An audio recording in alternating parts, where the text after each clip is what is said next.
Bagi Anda yang baru saja bergabung, berikut berita utama kami hari ini.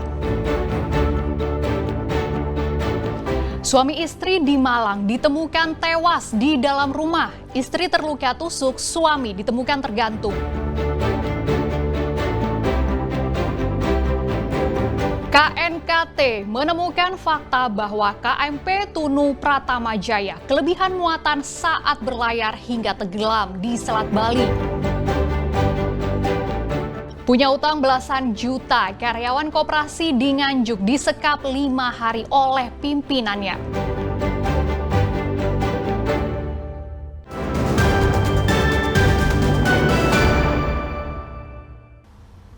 Komite Nasional Keselamatan Transportasi (KNKT) menyampaikan fakta baru terkait tenggelamnya KMP Tunu Pratama Jaya.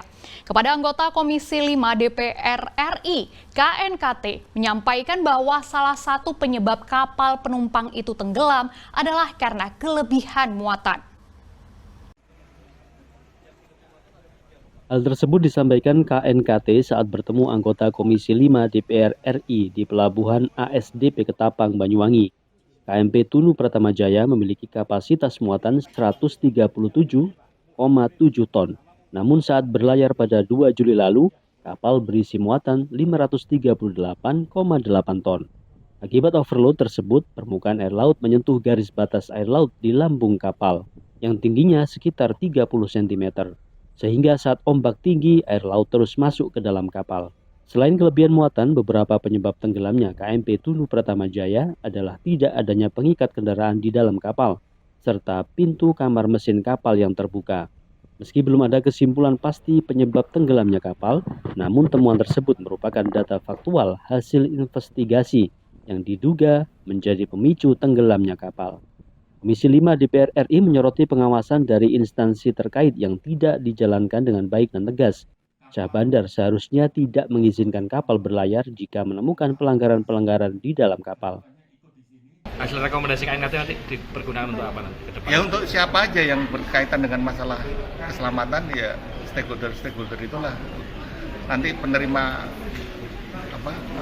rekomendasi wajib untuk melaksanakan. Pak, kelebihan muatan paling krusial itu sebenarnya di apa sih Pak? Kendaraan besarnya atau apa untuk kasus ini? Ya sama orang, sama kendaraan, sama truknya lah. Semua ya Pak? Iya. Yang namanya sah bandar, istilah barunya di sini KSOP, berdasarkan Undang-Undang Nomor 17, Pasal 207-208, bertanggung jawab atas kelaikan dan keselamatan kapal. Itu tugas dan tanggung jawabnya, nggak boleh ngelak. Kalau dia mau melimpahkan kepada satu lembaga, apapun itu harus bertanggung jawab. Saya tidak mau melihat lagi korban-korban yang berjatuhan selanjutnya. Belum selesai di sini, muncul lagi di Manado sana, Sulawesi Utara. Kita harus selesaikan dengan baik. Kita evaluasi total. KMP Tunu Pratama Jaya tenggelam di Selat Bali saat berlayar dari Pelabuhan ASDP Ketapang, Banyuwangi menuju Pelabuhan Gilimanuk, Bali 2 Juli lalu. Mengacu data manifest kapal yang berisi 65 penumpang dan kru, 30 orang ditemukan selamat dan 19 orang ditemukan meninggal dunia. Sementara hingga operasi SAR ditutup, 16 orang termasuk nahkoda kapal masih hilang. Tak menutup kemungkinan jumlah korban hilang lebih banyak, sebab faktanya dari penumpang yang ditemukan ada yang tidak masuk dalam daftar manifest kapal. Taufik Ferdiansyah melaporkan dari Banyuwangi.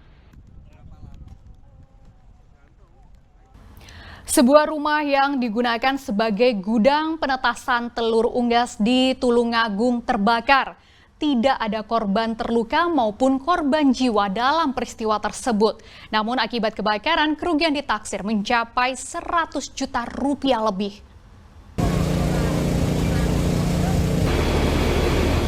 Musibah kebakaran menimpa rumah milik Edi Prayitno, warga desa Tanggul Turus, Kecamatan Besuki, Tulungagung. Api menghanguskan bangunan di belakang rumah induk yang difungsikan sebagai gudang dan tempat penetasan telur bebek. Menurut keterangan pemilik rumah, Kebakaran pertama kali diketahui oleh ayahnya yang mendengar suara ledakan dari dalam gudang hingga disusul api.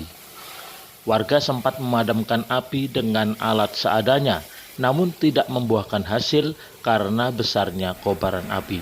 Kebakaran jam berapa Pak tadi? Kurang lebih jam 10.30. Ini penentasnya pakai listrik atau? Pakai listrik. Otomatis pakai listrik. Awal mula api dari mana Pak? Yang pertama kali kan bapak niku pun sempurna. Kan kula teng kantor niku. Terus wonten suara ledakan kan kados mercon ngoten. Terus dilihat sama bapak. Katanya sudah terbakar posisi. Sudah besar ya.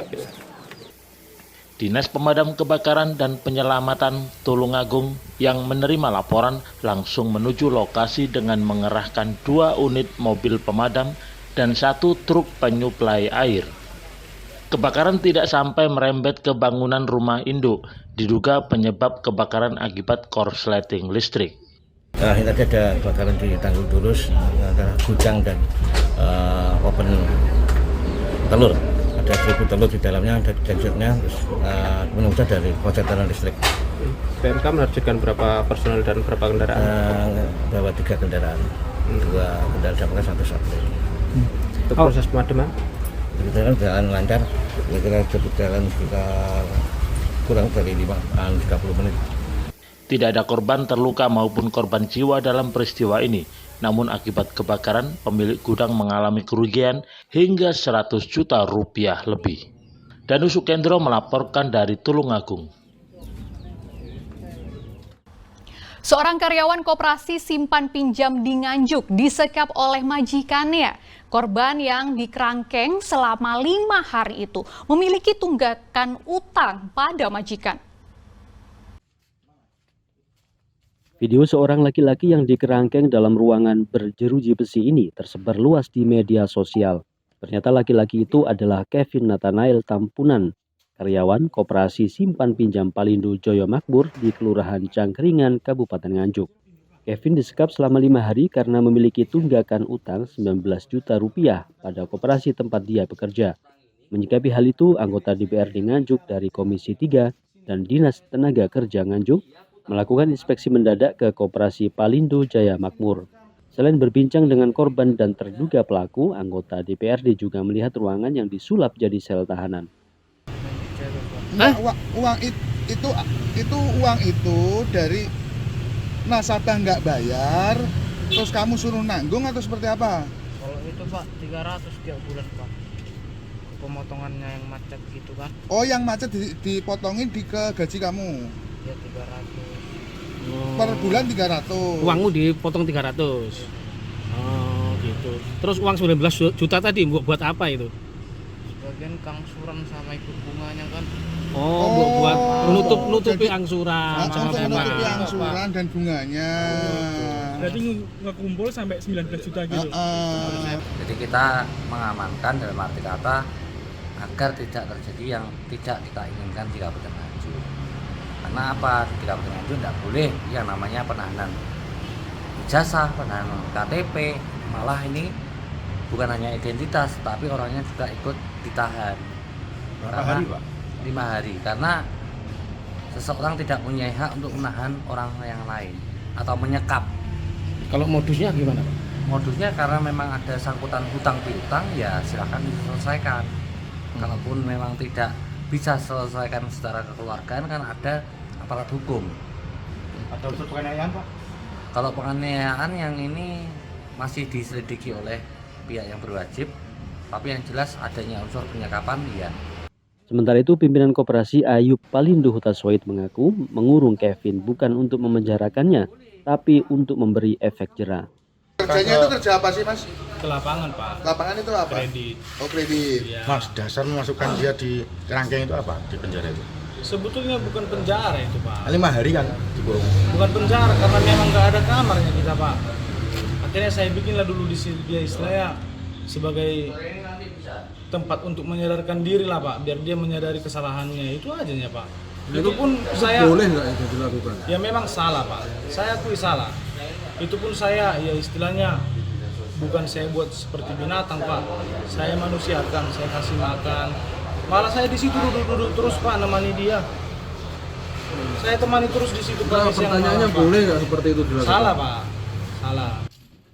Sementara itu, petugas Polsek Nganjuk yang mendapatkan laporan langsung mendatangi koperasi dan membawa Ayub beserta Kevin untuk dimintai keterangan lebih lanjut di kantor polisi. Danus Sukendro melaporkan dari Nganjuk.